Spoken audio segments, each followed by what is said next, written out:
The Secrets of Movies and TV Shows is brought to you by the StarQuest Production Network and is made possible by our many generous patrons. If you'd like to support the podcast, please visit sqpn.com/give. You're listening to The Secrets of Movies and TV Shows.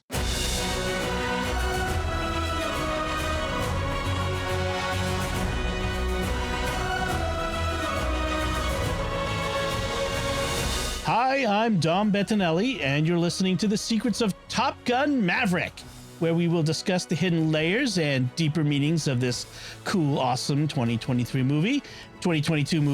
Joining me today on the panel are Jason Eugea. Hey, Jason. Hey, guys. Glad to be here. And first time joining us, Cameron Kelly. Hey, Cameron. Hey, Dom. Thanks for inviting me. So before we get into the show, I want to tell all the listeners to be sure to go to Apple Podcasts or wherever you get your podcast from that lets you do this and write a review or leave a rating or whatever you can do of this show. That helps us a lot, helps us get out to more listeners who can enjoy the things we're doing. And be sure to share the podcast with your friends. You help us grow this community. We the number one way we grow is through recommendations from you. And I want to make sure to tell you about another show on the StarQuest Network you're sure to enjoy called Raising the Bets. That's a show I do with my wife, Melanie, and you can find that wherever fine podcasts are found or at sqpn.com/bets. That's BETTS.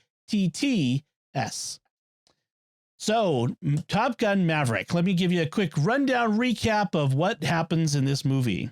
And as always, spoilers. We're talking about the movie in depth. If you haven't seen it yet, you don't want spoilers, what are you listening to this for? Come back after you've seen it. All right. So here's what happens. Picking up from where the 1986 movie left off, where the Navy's top pilots take on fighters from a country that was totally not Libya. Captain Pete Mitchell now is a Maverick fighter pilot who's a test pilot for a top secret super fast aircraft program until he isn't anymore. Before he is cashiered out of the service, he has one last mission to perform, training a group of Top Gun Navy fighter pilots for an impossible mission to destroy a nuclear weapons facility in a country that is totally not Iran. Among the pilots is the son of Maverick's former radar intercept officer who was killed in the original Top Gun, and he's now also a Navy pilot whose call sign is Rooster, and he holds a grudge against Mav for trying to hold him back from becoming a pilot. While training the pilots, Mav reconnects with an old flame, then he joins the mission, successfully destroying the facility, but getting shot down along with Rooster, and together they have to steal an ancient F-14 Tomcat and then shoot down the most advanced fighter planes in the world, all to get back to the ship and be hailed as heroes. The end. Plus, epilogue. So that's basically what happens in this movie. That doesn't do it justice yet, so we'll get into that. But before we do, I want to talk about Top Gun in general and what it might, what our experiences with it. Now, Cameron, you're younger than Jason and I, so what was your initial introduction to Top Gun and Top Gun Maverick? Was Top Gun Maverick your first experience of Top Gun, or did you see the original? Oh, I definitely saw the original. Gosh, when I was probably too young to see it. And I just remember really loving all the adventure and the action. And I was probably too young to understand some of the underlying themes, but it was a really wonderful movie for me. And then when Top Gun Maverick came out, I had to see it and took some friends, and I was more blown away than they were. But yes, so I did see Top Gun. That was one of my favorite movies before Top Gun Maverick came out. Mm-hmm. Awesome. How about you, Jason? What's your experience with Top Gun? Well, I grew up in Wichita, Kansas. It's the air capital of the world.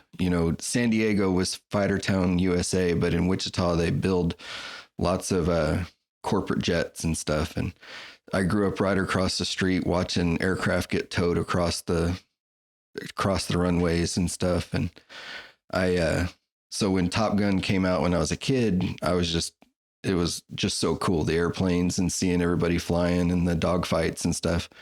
Back then I probably didn't care about all those underlying themes and arguments and everything either, but the airplanes were just so awesome. And I eventually became an A&P mechanic, fell in love with airplanes so much that made that for 20 some odd years, made that my career, and worked at a factory with a lot of guys that were in the military, and heard a lot of stories of stuff that they got to do out there. And so when Maverick came out, my friend that was in the Navy worked on aircraft carriers, and he texted me, he's like, man, you got to go see this. They outdid it. And I'm like, yeah, right. It's probably just another reboot. So, but I went and saw it and I was like, okay, you're right. They outdid it. Good job. So for me, I was 17, turning 18 when the original Top Gun came out, and I was already heading into Navy ROTC, and I had already planned that I was going to become a Navy fighter pilot. Now, obviously, that didn't happen. Life got in the way, various things happened, but this movie came at me at a very formative time, a very key time in my life, and I loved it. And it's kind of funny, when we got to our ROTC unit, the officers in charge were always mocking us. It's like, you're just here because of Top Gun. And obviously it wasn't that true, because the process started long before Top Gun came out. But nevertheless, I mean, this was a huge movie for me. I love this movie. Partly, like, if you remember, there were movies about fighter planes before. Remember Iron Eagle, and there were other movies that featured fighters, but they were unrealistic. They often included either stock photos of just planes flying across the screen, not shot for the movie, or there was, models, and then it was completely unrealistic. Like Iron Eagle was a crazy. I kind of like that movie too, but it was just crazy about teenagers taking F-16s. It was crazy. But Top Gun featured real fighter planes and the cooperation, the real Navy, and they actually flew these planes and photographed them, and that sort of stuff. I loved it. And then on top of it, the patriotism, the camaraderie that we saw in the movie, that aspect of the reaching for excellence. And so when I heard that they were doing Top Gun Maverick, I was a little concerned, because I was like, Tom Cruise this is 30 years later. Is he going to be able to pull it off? Is it going to be realistic? And are they just going to go away from the expense of filming real airplanes in the sky and just do CG? Because they can make it look realistic. And I was so glad to see that on both counts they surpassed it. And in fact, one of the things I loved about this movie is that all the air shots are real shots in the cockpit. I mean, that is pretty phenomenal to see. It looked real to me. Yeah. So so Top Gun means a lot to me, and it continues to mean a lot. And so when this movie came out, really excited. One of the things that kind of struck me about this is, with the casting, is Tom Cruise. It's 30 years later. If Tom Cruise or Pete Mitchell were really in the Navy, he would have been out a long time ago, right? I mean, that's just, that's, so you got to take a lot of this with a grain of salt, right? But nevertheless, a lot of fun to watch, and a lot of people agreed. I mean, this was, I think, the top grossing movie last year, wasn't it? I think I read that somewhere. The top grossing movie in 2022. So let's get into talking about the different aspects of the movie. One of the big aspects of the first movie was the music, the soundtrack. You had Kenny Loggins' Danger Zone, dun, dun, dun, dun, dun, dun, dun, dun. I mean, that just is like adventure music now. People just play that as a kind of, a memeified viral adventure music. So I was really excited to see the opening of this one. They kind of preserved it from the original movie with the deck of the carrier, not the Danger Zone music right away, but the other theme music that they played. And so what do you all think of the feel? How did it feel to see that opening? All of us being fans of Top Gun. Cameron, I'll let you go first. What did you feel when you first saw that? Sure. I mean, just putting, their little blurb up and then starting with that theme music, it's almost like a shock. And I wrote that down, that, the opening scene was so powerful, and then it brings you right back to where Top Gun ended. And of course, at this point, like, Maverick isn't deployed. He's not on that aircraft. But it was, just a great way for them to kind of bring us back to where it was. So I really, really enjoyed that. How about you, Jason? I I watched the original right before I watched the new one I did that last night. Had a little marathon, and it is the exact same opening. And so just that it's really subdued, and until they get to the carrier, it's really subdued, and they give you their little history lesson about Top Gun, and it kind of gave me chills. Yeah, it did for me too. Yeah, that was just a great way to open it, to really bring us back to the original, to really ground us in it, to say, look, we're going back to that time. There are some great themes in this movie. Themes, and I just name a few of them here, and we'll talk about them as we go along. But themes of redemption and reconciliation, of getting older and dealing with that, and passing the torch to a new generation, dealing with obsolescence from technology, camaraderie and friendships that survive the time, those sorts of things. There's a line at one point in the film, I think it's might be Warlock, who says, when they're talking about the trench run, I call it the trench run. We'll talk about that why in a few minutes. When they talk about the trench run, and they have a limited amount of time, and we're told time is your enemy. The pilots are told that time is your enemy, and in a sense, that's one of the key themes of this movie. Time is Maverick's enemy. He's racing against time to fulfill himself, to stay, before he gets older, because this is what he knows. This is what he's good at, is flying fast. And so he's been racing against time to stay in it. So what do you think? I mean, is that intentional, or what do you think? I think they started that right off the bat with that Dark Star program, and he tells him, his friend Hondo tells him that the drone rangers coming, Admiral Kane, and to kill it. But Tom, or Maverick, knows that if they just let it die, all those people lose their jobs, or have to go do something else if they're in the military, of course. But and even Ed Harris as Admiral Kane told him, all you did was give them a little more time. Right. What do you think, Cameron? Yeah, I agree. I definitely think from the beginning, they've established that time is very much against Maverick. And, it's funny to me because I think that kind of was a little bit in the first film as well, with losing Goose and Maverick trying to rediscover who he is as a person and as a pilot.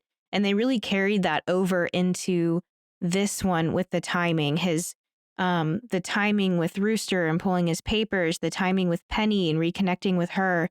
And, like as he's reconnecting with Penny, and then he is deployed. And so he really, every time I think he gains a little bit of time, he's pulled back from it again. And I think we see that from the get-go. That's really good point. Yeah. And that connection with Goose, by the way, that he throughout the movie, he says that line that we heard in the first movie, is talk to me, Goose. And he's trying to connect with Goose. Like it's almost like his guardian angel at this point, talk to me, Goose. And then Rooster at one point is talk to me, Dad. And it's that very much Obi-Wan moment, where he's trying to connect with something beyond himself. And I think Maverick recognizes, his best days are behind. The most important people in his life are people he's already known, and some of them he's already lost. And so he's trying to make that connection. So it is interesting, that opening montage, like the whole thing about the drone ranger, the replacing pilots with drones. I mean, we see that's actually a real world debate that's going on in the military now, is why are we sending, people, men and women, up in aircraft to be endangered when we could send drones and pilot them remotely from, the deserts outside of Las Vegas, which is, where most drones are piloted these days. And they really make the argument in this movie that the difference is not the machine, it's the man in the machine. That's one of the key aspects. And in fact, I kind of find that interesting, how that kind of matches up with the way they filmed it, which is they put real men and women inside of planes and film them from there rather than put them inside a machine. there's something really human about that. This idea that the human being on site in the machine makes the difference, and trying to keep it from getting disconnected and having automated, that over automating war, automating, there's a philosophy that says if we send men and women to fight the war, we're less likely to want, not less likely to want to go to war, but the decision to go to war is a harder one when real people lives are on the line. And it's important to recognize, the people are an important part of the system. I'm kind of all over the place with that. But what do you think of that message in this movie about the differences, the man in the box, as they kept putting it?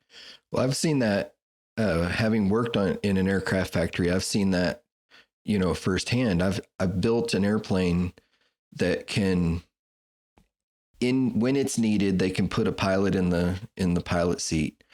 But also when it's needed, they can either fly it like a drone, or they can give it a computer program and tell it to go to this waypoint A, waypoint B, waypoint C, do mission such and such. So that technology exists to do those sort of things. And your officers need to make those judgment calls. Sometimes you do need that person in the box. Other times, if they're, you're doing a humanitarian run, but there's still people with RPGs, maybe it's better to just, if you lose, crates of food and stuff, that's a bummer for the people that you were trying to get it to, but you don't lose your pilots for that either. So, I think that, and I remember you and Jimmy talking about AI controlling everything. I really don't think we need ChatGPT making decisions for us. No, we don't want to give it a trigger. That's where Terminator is. That's another movie we should talk about sometime. How about you, Cameron? What do you think of the man in the box question? Yeah, like Jason said, I think there's a time and a place for everything. And a lot of futuristic movies that we see are very much, drone controlled. Even a lot of what we see now is drone controlled. But I agree, because as you're thinking about like all the dogfighting at the end, it just wouldn't have worked. It wouldn't have worked without the pilots. And in the beginning, when Admiral Kane is talking about the Dark Star program, and talking about not having these pilots who have to sleep and eat and disobey orders, but I think that throughout the film, we saw that it was necessary for certain, parts of the mission for orders to not be followed.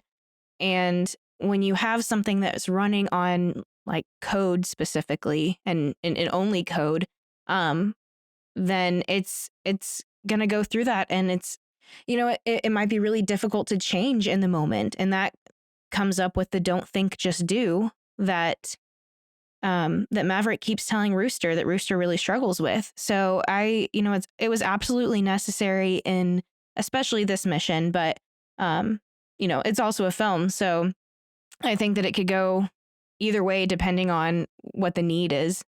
Mm-hmm. If I was thinking if the mission could have been done with Tomahawk missiles, how they use the Tomahawks but they couldn't use them to destroy the facility.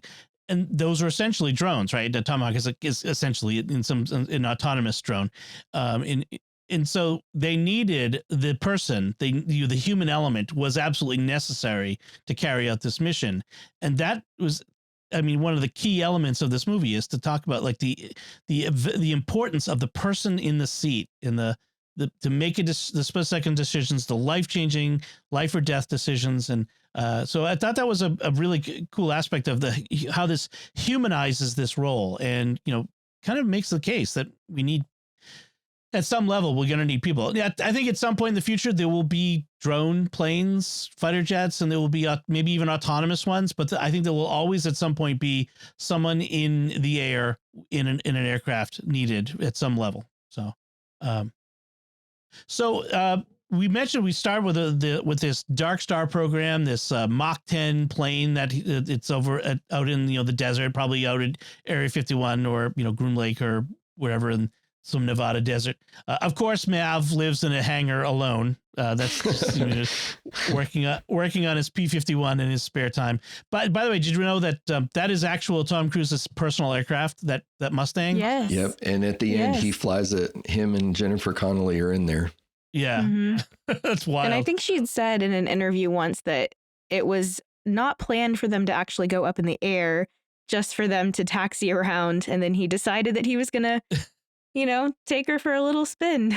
That sounds like Tom Cruise. I've heard stories about him and his stunts and his desire to do more and more things. I have a feeling that was really him on the motorcycle without a helmet and all that sort of thing.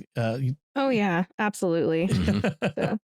So what I find interesting with this Dark Star program is the aim was to keep the program alive by reaching Mach 10, but by going beyond, he ends up destroying the aircraft and ending the program, presumably. Yes, yeah, I thought that was really funny. Yeah. I think the funniest part of that, though, is when he goes into the diner and yes, where am I? And the little kid, Earth. Yeah, that was so great. That was perfect. And then when he's taking off and they show the guard house outside and they show the roof coming off, that really happened. And yeah, they had to do it in one take. I was watching behind the scenes about it, and they said, yeah, that wasn't supposed to happen. It just completely destroyed our set, but we just left it in there. It was perfect. Yeah. Was that a real aircraft? It must have been. No, they said they used an F-18.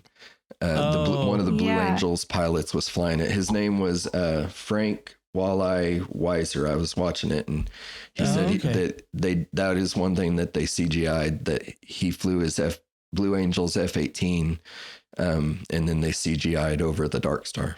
Okay. Yes, but I did read that while the aircraft was CGI'd and fictional, it was still designed by Lockheed Martin engineers. Because it's based off of the F-35 and the SR-71 Blackbird. Right. And, that one's really cool. I actually got to see the Blackbird in person up in Northern Virginia. So cool. The Air and Space Museum has one. There's it is very cool. Kansas it looks also very similar. I've touched it. It's amazing. That's awesome. Man, it just looks so sharp and a little terrifying, honestly, in person. Yeah. Yeah, I love that. It's so futuristic, such like a spaceship. I love that they highlighted the Skunk Works logo on the tail. Mm-hmm. That division of Lockheed where they designed these planes, and I'm sure that out there somewhere there is some supersonic, ultra fast, super secret plane that they're flying around. The SR-71 is 50s technology. Yeah. What aren't they telling us now? No kidding. Probably hiding in Area 51. Exactly. Jimmy Aiken and I will talk about that on a future episode. So, I was going to say when they fly it, going Mach 10, I was like, he must have been over Kansas by the time you got there. With that, you got to keep in mind, Mach 10 is so fast. Now, of course, not the fastest man alive unless he's going into orbit. Right. Yeah. Astronauts go faster, but probably the fastest man in the world at the moment. Probably no one going faster than then. But if a plane broke apart at Mach 10, the pilot is not going to survive. Let's just be clear on that. If that actually happened, that would be the end of the movie and roll credits. Yeah, there's no way to eject from that. Yeah. So Mav is about to be, retired, put on the beach, and that's it by Kane. But he's saved by his old friend Iceman. I love the fact that Iceman is now commander of Pacific Fleet, admiral, and has basically made it his project to protect his friend, the rebellious fighter pilot, all these years. To kind of keep him in the cockpit. And it was great that Val Kilmer was able to be in the movie. It was fantastic. Yes, Yeah. and to even have some speaking parts too. Wow. Yeah. They said that he didn't speak them, though, that they used a new form of basically the deep fake AI. He voice lip synced it, and then Mhm. they dubbed it with AI. But I thought that they used texting and his computer program and stuff. And in the video I was watching about that, his daughter said that the AI gave him a voice again, and Wow. that she was pretty excited about it. That's fantastic. Because Val Kilmer, the actor, has throat cancer and has had his voice box has been taken. He has a vocalizer, like one of that little box you hold up, and but they didn't want to. I guess they didn't want to do that in this. I mean, the fact is they're kind of stretching reality a bit here, even more. Like if the Admiral of the Pacific Fleet had a disease like this, he would be retired and let be in peace. But I just, they had to have Iceman back, and it was fantastic to see him there. And I really like the idea that, they were rivals in the original Top Gun, but even by the end of that movie, they had overcome their rivalry and were on their way to friendship. And, we see that it's been a lifelong friendship here. And it's really kind of cool to see that in this movie.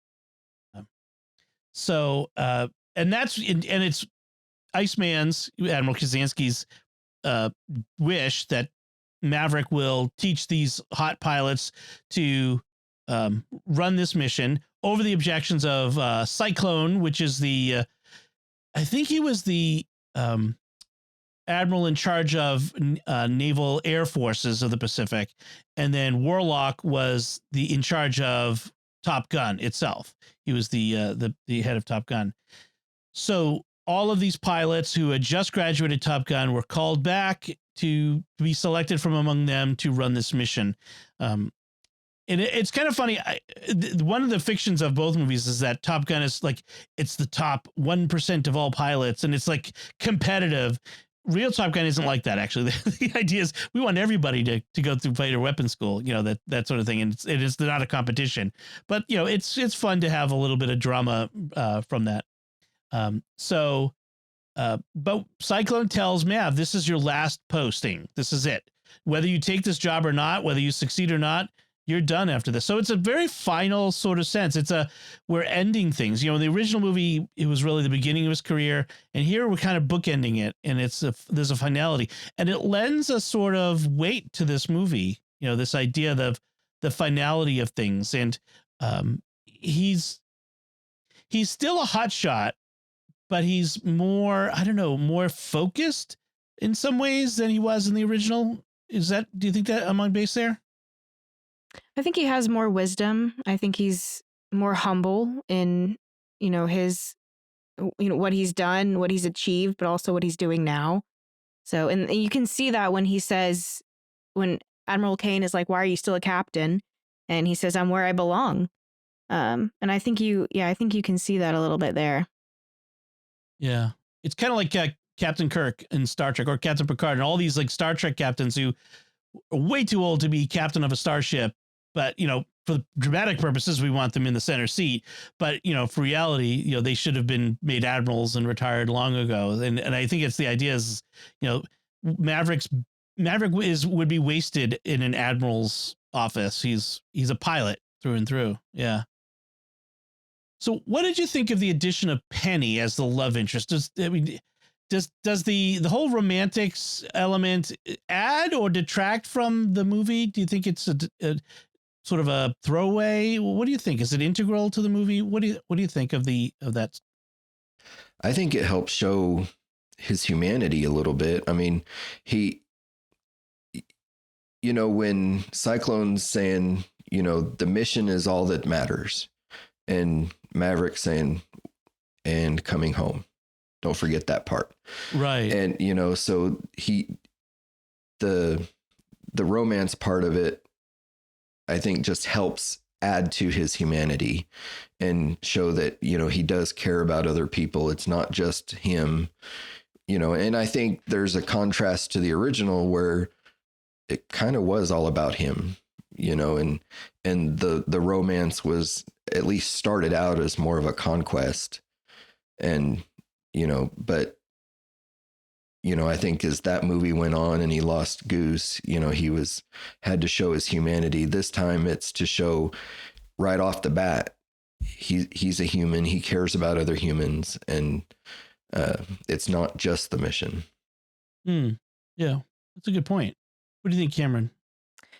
I completely agree. I thought that it was a really great addition. I thought that it was a lot more subtle and took more of a back seat than the first film, which I appreciated. I didn't want it to all be about, Maverick and whichever girl he's with.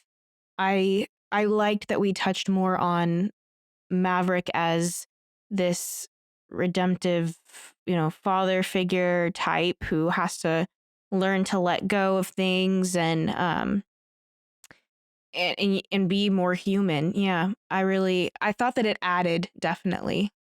Yeah, it's interesting because even Penny, the herself, she expected him to be the old, love him and leave him, prideful, and he had changed. She noticed how much he's changed, and I think that's the thing is Maverick is ready to settle down, ready to pass on the torch and to sit on the beach and to be a regular guy. And like she kind of lists, his career of, him screwing things up and then going off to fight. Basically you screwed up this, then you get sent off to Bosnia. You screwed up this, you get sent off to Iraq twice in the two wars. And now it's like she doesn't trust him at first, but eventually she realizes he has changed. And I like that aspect of it. And where her daughter says, don't break her heart again. And you could see he realizes, what he's done in the past. And no, he doesn't want to break her heart again. And yet not spending so much time on it that the whole movie becomes maudlin. I do like the fact that we don't spend too much time on it either. But she's mentioned in the original, in the scene where they're at the diner. Goose's wife mentions her. Mm-hmm. Oh. Yes, she was the one that he took on a joyride. When she says, "Oh, you've ticked off the other admiral." Right. Mm-hmm. So it was funny because when I was watching Maverick, it took me a little while. I was like, why did they introduce this character as someone that I feel like I should already know? But so they've been on again and off again for 36 years. Okay. Wow, that is quite on and off again. Yes. Now I wish I'd rewatched the Top Gun recently. I would have caught that. That would have been good. So that's interesting. Yeah. So she does feel like someone we ought to know, someone who's got a lot of history with Maverick, and yet is kind of surprised by he's different now. I do think it's funny the boat trip where they were on the boat. He's a captain in the United States Navy and doesn't know how to sail. Just love that. And she calls him out on it too. Yes. I don't sail them, I land on them. Yeah. I thought that was great. I thought that was great. I thought the humor was really well placed in this film. Yes. It was in all the appropriate spots. So. Right. There was all these moments of, seriousness, drama, pathos, but also the humor to leaven it. Yeah. To lighten it up. Yeah. That was really good. Mm-hmm. So especially, I was saying, especially, after they're behind enemy lines and you've just gone through that entire very emotionally, like adrenaline packed action scene where Mav goes down and then Rooster goes down. And then Maverick runs up to Rooster and pushes him. And he's like, "What were you thinking?" And Rooster goes, "You told me not to think." And then just kind of shrugs at him. And I thought it was really well placed because it allows the viewer to kind of just take a breath and be like, okay, all of that just happened. Now we're refocusing. It was a great opportunity to regroup. That humor allowed the viewer to regroup and refocus on, okay, how did they get out of there now? So yeah, I thought it was really well placed. Stop and take a breath and enjoy the moment. Yeah, that's right. So I wanted to take a little bit to talk about some of the other pilots that he's training. Of course, this Hangman, who is so cocky. Like I think it's even a little overdone. Like that cocky grin on his face all the time. It's like, dude, draw it back a little bit. Except when he doesn't get accepted to run the mission. That's right. Yeah, he gets that wiped off for just a minute. But yeah. And then So there's him, and then there's I didn't keep all their call signs straight, but it was like this Payback, and this Bob, and this Phoenix, and Fanboy, Coyote. Mm-hmm. yes, the Those are female the main pilot ones. was which one was she? Phoenix. Phoenix. Okay, that's right. I was trying to keep it straight. And of course, Rooster. And Rooster is Goose's son. Goose was Maverick's backseater who died in the first movie. And then I was kind of surprised when I saw this that his mom also died when he was young. So he was an orphan. Not sure how she died. And that Maverick kind of took on the fatherly role and just didn't know how to do it. It was kind of, what am I trying to say? Just didn't know how to be a father to him, and took that last request from his mother, which was, don't let him become a pilot, which is kind of sad, to think about, because this boy wanted to be just like his dad. And, I could understand why she wouldn't want him to end up the same way. She knows better than anyone how dangerous that life is. And yet, so he did go even over Maverick's objections and becoming an obstacle, but it also wounded him, and he became tentative, even though it's interesting. He's one of the best pilots in the Navy, and yet he's really conservative and tentative and holding back a little. Yes. I thought that was really interesting, because when I first met Hangman, I was thinking, oh, Iceman. And then, with Rooster, I was thinking Maverick. But actually, I think they're kind of switched. I think Hangman has more of the cocky and a little bit dangerous side of him that Maverick did. And, Rooster was told by Hangman that, he's just snug up on that perch. He's too by the book. He sits and waits and doesn't make a decision. And I think that was more, maybe, Iceman still was very, more aggressive. Yes. But I definitely think my thought process was flipped a little bit, going through that. So interesting. Yeah, I think you're right. I think Hangman. If I was to say who reminds me most of Mav is Hangman. That over cockiness even. Whereas Rooster is more restrained and like even to the conservative to the point of almost failing the mission, like not wanting to overextend. I did love the fact that in the bar after Mav gets thrown out for not paying his bar tab, which was funny. He sees Rooster playing the piano, the Great Balls of Fire, which is such a iconic scene from the original, and just that Jerry Lee Lewis, the whole thing, and him, Mav looking in and remembering Rooster sitting on top of the piano as a little boy, as they, one of the final beautiful moments of that family before the mission and then the tragedy. And so I thought it was for me a super nostalgic moment for me just watching it, remembering back. So I was really pleased with that scene. So yeah.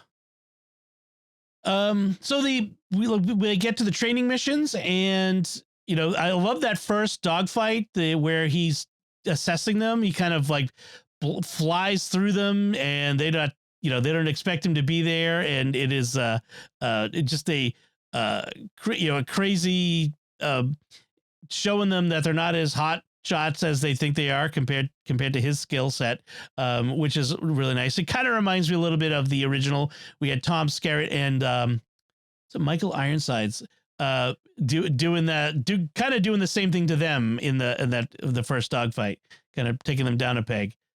So that was really fun. And then the push-ups, which was yes, great. That's a lot of push-ups.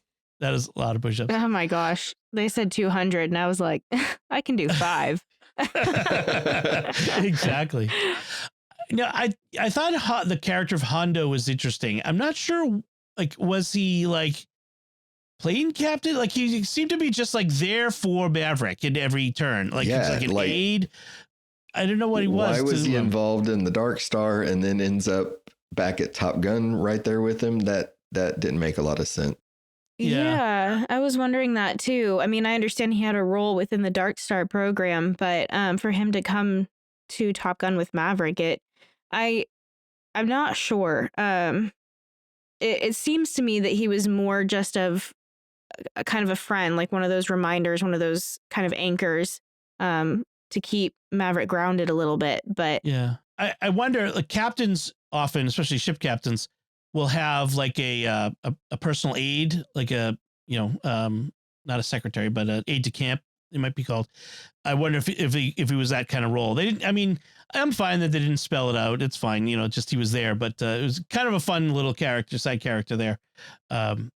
So then we get a couple of things that kind of recall the original movie, like the beach football rather than beach volleyball. That was a key scene from the first movie, and a lot of fun to see it in this one. The building up the camaraderie among the pilots. So that was kind of fun to see that. And I'm trying to think of other key moments. At one point, let's see, when Mav goes to see Iceman, there was this great moment at the end of their meeting. I really like this, where they give a hug, and then he says, and I think it's Iceman says, "Who's the better pilot, you or me?" And Mav says, "This is a nice moment. Don't ruin it." Yeah. Yes. That was so great. Another one of those like really very appropriate humor moments. Yeah. Right. That was a heavy scene, so it was really nice to lighten it up there. But in that scene, Ice is telling Mav to let it go. It's like to let Rooster go, to let him go on the mission, to be his own man, to you can't protect him forever. But also I think he's also kind of telling him to let the Navy go, to let flying go. Like it's time to move on. You've kind of he's been stuck. In fact, I think ever since Goose died, he's been stuck in one place. And it's this mission that helps him get unstuck, so he can then move on. And I think that's one of the big themes of this movie as well, is just like how you can get stuck in a moment from a mistake, a tragedy, a bad thing that happened to you. And then you have to find a way to move on, let it go and move on. And I think that was a good aspect of this. So like a lot of these movies, you have this moment in the middle, right, where all the bad things happen and they have to overcome them to get to the resolution. So we have like this series of bad things. First, there's the crash during the training run, the bird strike in the engine that causes the crash. Then Iceman is dead. We have the funeral for Iceman. And then Mav, because Iceman is gone, not there to protect him, removed from the mission. And so he's just been boom, boom, boom, blow after blow after blow. And he has to make this decision. And I think he's talking to Penny at this point. He's about ready to give up. Yeah. Yeah. Yeah. And she gives him the advice of, just be, what does she say to him? I forget exactly how she puts it, but she basically tells him, man up, do the thing that is in your heart is the right thing to do here. Yeah, because she knows that he's made that team, and that if he leaves, whether it's on his accord or not, they're going to fall apart. And they're going to die, probably. They're not going to succeed. Yeah, which they wouldn't need him. Mm-hmm. Right. And that's so well done when they have Cyclone show up, and he's like, okay, we're changing the parameters of the mission. You're going to fly higher. You're going to fly slower. And it's like, and they're all like, if we do that, we're all going to die. Right. I mean, that's what they've been told this whole time is, okay, we're going to do it like this. And they're practicing it. And so when they're told, that they have these different mission parameters, the looks on their faces just perfectly acted. But, just a lot of, okay, but if this was why weren't we doing this before? Mm-hmm. Right. So it can't be done this way. So. And Cyclone's reasoning is it can't be done the way the parameter was before, and which is perfect timing. Mav shows up on the course and does it faster. Yeah. Does it in even less time. Says it can be done. And really better like that. than anybody else had done it before. Right.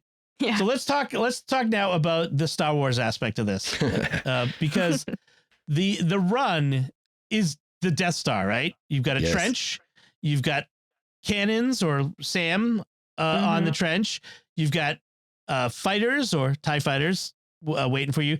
You've got a ventilation port that's just so wide that you have to hit it perfectly and then pull out so you can get away. And even at one point, And Goose is go ahead. Broken lasers. Right, right. Broken lasers. And then even at one point, Rooster is like, use the Force, you know, like, or don't think about it. Talk to me, Goose. You know, talk to me, Dad. You know, there's a whole like use the Force moment there. So I just, what do you think? Is that intentional or is it an homage? I think it is. You know, George Lucas got his that trench run from, I think the movie's called Dam Busters. It's a World War II movie. Right. And they essentially had to do the same thing where they had to go in against all these crazy odds and blow up this dam in World War II. And George Lucas stole the trench run right from that. That's and funny. So I think they just, you know, stole it back, used it again. And I remember when we were in the theater, we only watched it in the theater once, but I remember leaning over to my wife and saying, it's Star Wars, it's Star Wars. And I don't think she heard me because I was trying to be quiet, you know, but she looks over at me, she's just staring at me. I'm like, I'll tell you later. Yeah. And it is a great run. I mean, they have to go down this canyon. They're just off the deck. They're having to thread the needle under the bridge abutments. It's so much drama, so exciting in this moment, and just the pop up, the turn, and the whole thing. I just think it was such a well crafted action sequence. It's really hard to. It's hard to craft these sorts of things and make them exciting for, you know, it's harder than we think it is. And so I think they did just a great job with it.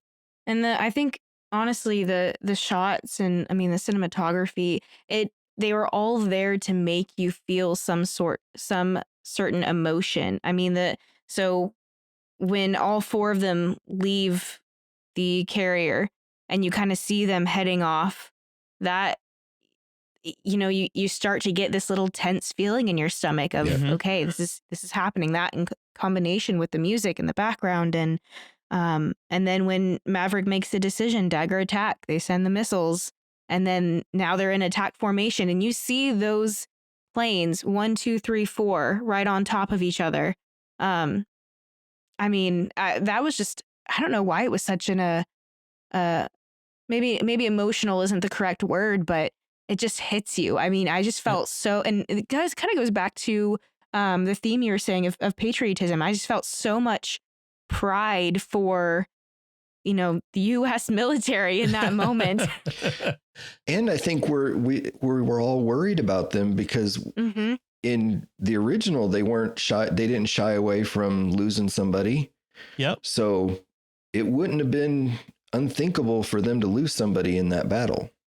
I'm kind of surprised we didn't, honestly. Me too. I have to say that I felt like everything they were doing was setting us up to lose Maverick. Yep. I thought everything was setting us up. I mean, starting with I'm sending you back to Top Gun. And then when they said, you know, you're not flying, you're teaching, I was like, he's going to end up flying this thing. And when he's with Iceman and he's saying you have to let it go, and Maverick's telling him, I don't know how, the immediate thought in my head was the only way he would be able to let it go would be a sacrifice of some sort. Which he did. And so I really thought that everything was leading up to, you know, these themes of fatherhood and of redemption and of sacrifice, forgiveness, even humility and growth. I really thought we were all leading it up to, we're going to lose Maverick because that is the only way that he would ever be able to let go. And to be honest, I would have been okay with that ending. I would have been perfectly fine with it. I still like the direction that they went. But I think that it would have also served a purpose had they killed him off. Yeah, I mean, I could see how you would do it with, you know, passing it off, passing the torch, you know, metaphorically to Rooster, and Rooster having to carry on and complete the mission I mean, that's a very familiar theme that we see a lot of stories. So I could have seen that too. When he got shot down, when I first saw it, that was my first thought is he done? Is he dead? Like, is he gone? I can't. The one thing I was like, I can't imagine that they would have him die sort of off screen in the sense of go down behind a mountain and not see him, like they did, Right. that we'd have to see, you have to see him, not like literally see him, but, see the plane explode with him in it, or the plane crash in the ground with him in it, that sort of thing. Right. You would have to see that. I expected it when he's being chased by the attack helicopter. Yes. Oh my gosh. That was honestly more terrifying than anything else in the film. When that helicopter swung around, man, that's an ugly thing. When that was pointing, when he was sitting there looking right down the barrel, oh my gosh, I thought for sure he was gone. The Hind helicopter is a scary looking thing. It's for sure. My nephew's a Black Hawk pilot, so I can appreciate the helicopter pilots in that. But it was awesome just seeing like that last second Rooster showing up to save the day in that. I mean, it was a pretty fantastic shot. That was pretty awesome. Yes. But let's get to one of my favorite parts was when they get to that air base and there's an F-14 there. Now, one of the reasons why I say this is Iran is because a lot of people don't know that before 1980, the Iran was friendly to U.S.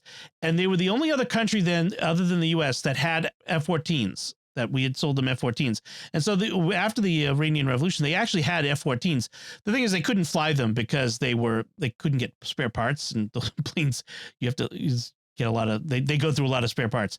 But it's just kind of funny. They had F-14s, and Jason, you probably realized it when you saw it too. And I don't know if you did, Cameron, but the idea that they would be able to get in this plane wearing their F-18 gear and be able to interface somehow with the F-14 is just so completely improbable. But whatever.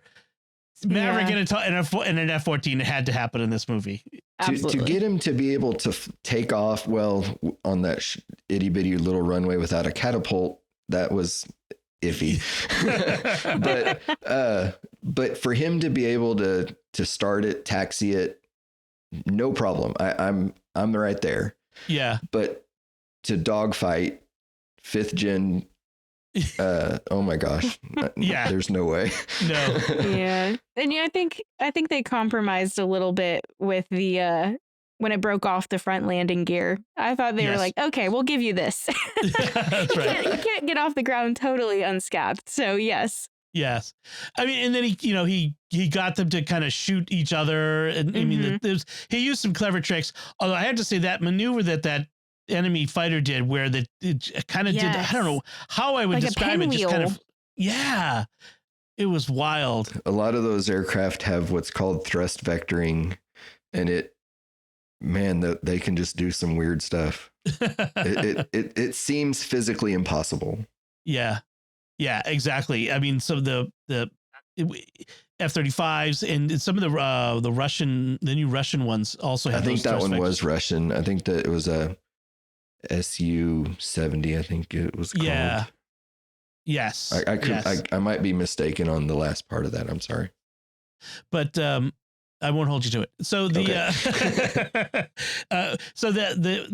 had the dogfight and the stealing of the F-14. They're flying in this, and Rooster being in Goose's seat. Just it's a perfect ending to this story that started with the original movie. And I mean, it's so well done. I mean, again, improbable, but it's awesome.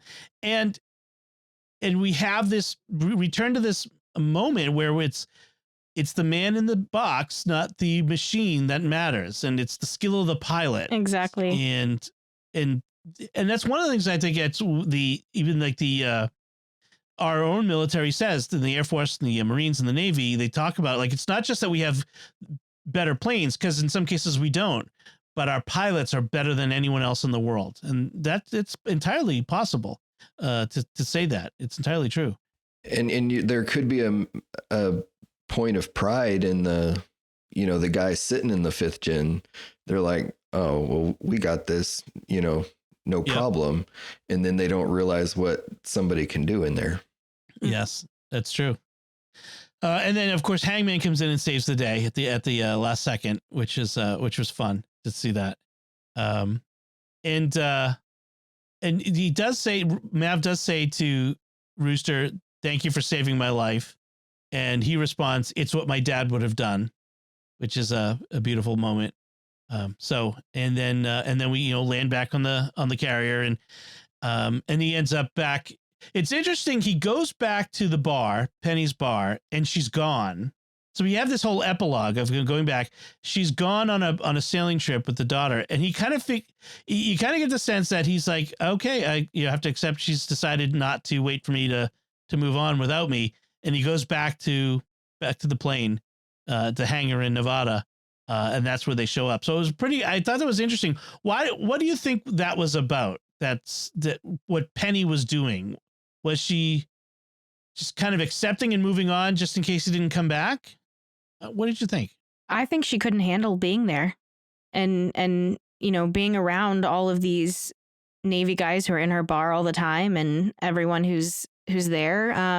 I don't think that she could just handle it mentally. And so I think that, the boat's fixed now.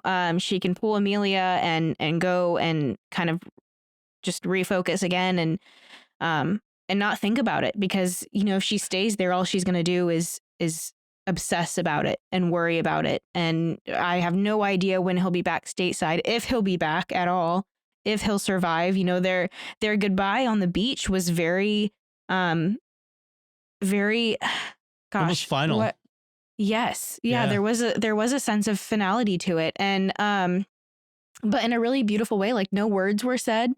They just looked at each other and she hugged him, and that was it. But yeah, I don't think she could have handled just being there, waiting and waiting and waiting. So I think she definitely had to get out. And then once she knew he was back, she was like, all right, let's go. Yeah, that's true. Yeah. And it was really cool to see him back in Nevada. He's got Rooster with him, working on the plane together. Rooster's kind of seeing all of the memorabilia related to his dad, which was a nice moment. And then having Penny and Amelia show up, and then that final montage of flying in the Mustang, it's a beautiful plane. I love that plane. Yes.